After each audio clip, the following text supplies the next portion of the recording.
ಇನ್ನು ಲಾಲ್ಬಾಗ್ನಲ್ಲಿ ಇನ್ನು ಮುಂದೆ ಕ್ಲಿನಿಕ್ ಕೂಡ ಇರುತ್ತೆ. ಆರೋಗ್ಯವೇ ಭಾಗ್ಯ ಅನ್ನೋದನ್ನ ಮತ್ತೊಮ್ಮೆ ಡಿ.ಕೆ. ಶಿವಕುಮಾರ್ ಇದ್ರ ಮುಖಾಂತರ ಸಾರ್ತಾ ಇದ್ದಾರೆ. ನಾಗರಿಕರ ಸಮಸ್ಯೆಗೆ ಸ್ಪಂದಿಸಿ ಮೆಚ್ಚುಗೆಯನ್ನ ವ್ಯಕ್ತಪಡಿಸಿದ್ದಾರೆ.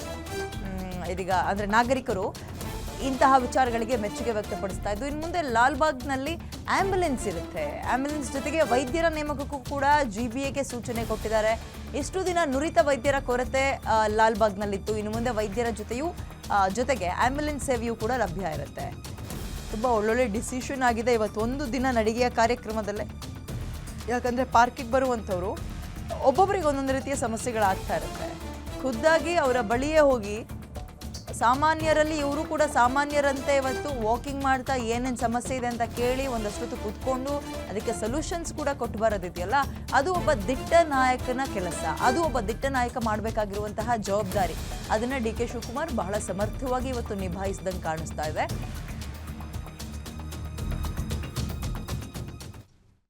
ಆಮೇಲೆ ನೆಕ್ಸ್ಟ್ ಇನ್ನೊಂದು 15 ದಿನದಲ್ಲೇ ಇಲ್ಲೊಂದು ಬೆಳಗ್ಗೆ ಒಂದು ಸಾಯಂಕಾಲ ಒಂದು compulsory with A doctor with nurses ಒಂದು ಆಂಬ್ಯುಲೆನ್ಸ್ ಇಡುವಂತ ಒಂದು ತೀರ್ಮಾನನ ನಾನು ಮಾಡ್ತೀನಿ. ಆಮೇಲೆ ನೆಕ್ಸ್ಟ್ ಇನ್ನೊಂದು 15 ದಿನದಲ್ಲೇ ಇಲ್ಲೊಂದು ಬೆಳಗ್ಗೆ ಒಂದು ಸಾಯಂಕಾಲ ಒಂದು compulsory with A doctor with nurses ಒಂದು ಆಂಬ್ಯುಲೆನ್ಸ್ ಇಡುವಂತ ಒಂದು ತೀರ್ಮಾನನ ನಾನು ಮಾಡ್ತೀನಿ. ಆಮೇಲೆ ನೆಕ್ಸ್ಟ್ ಇನ್ನೊಂದು 15 ದಿನದಲ್ಲೇ ಇಲ್ಲೊಂದು ಬೆಳಗ್ಗೆ ಒಂದು ಸಾಯಂಕಾಲ ಒಂದು compulsory with A doctor with nurses ಒಂದು ಆಂಬ್ಯುಲೆನ್ಸ್ ಇಡುವಂತ ಒಂದು ತೀರ್ಮಾನನ ನಾನು ಮಾಡ್ತೀನಿ.